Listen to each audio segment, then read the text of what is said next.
Victoria to the podium. Give her a hand.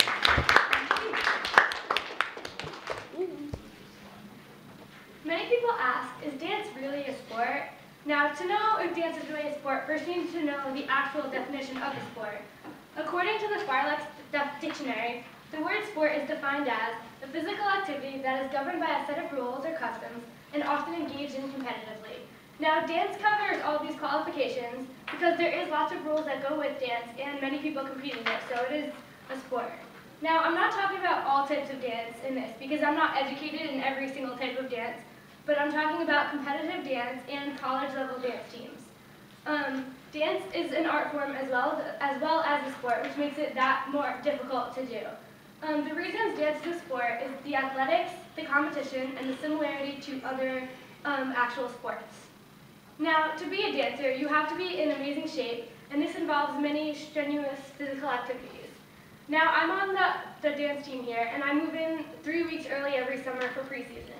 We wake up every morning at about 7 a.m. and we'll do three miles every morning, and then throughout the day we'll have lifting and other types of physical activity with abs and all different physical activities, as well as dancing throughout it. And then during the season, we have a continuous running and lifting schedule that we have to follow because our coach thinks it's very important for us to stay in shape throughout the season. My coach, she was on UNC dance team a few years ago, and at UNC, every day before a big game, they'd have to run a mile, and if they didn't do it in a certain time, they weren't allowed to dance at the game. So physical shape is very, very important to dance. The definition of an actual athlete is a person trained or gifted in exercises or contests involving physical agility, stamina, or strength. Now, dance fulfills all of these with the agility, strength, and stamina, and also involves many other things such as flexibility and creativity.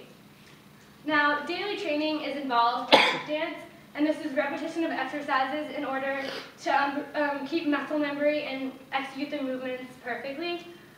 Most competitive dancers have to start at a very, very young age, which is about 5 or 6, to keep up with everyone else in their age group.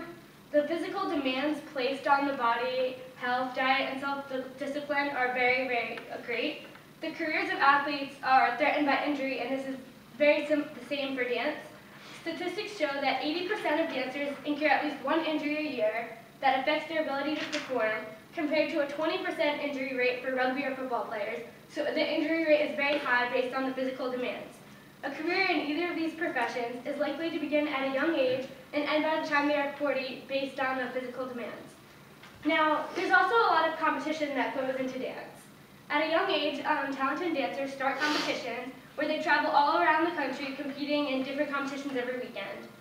In my high school, every year we would compete about 3 to 4 times out of state, and then every year we would travel to Florida for our nationals.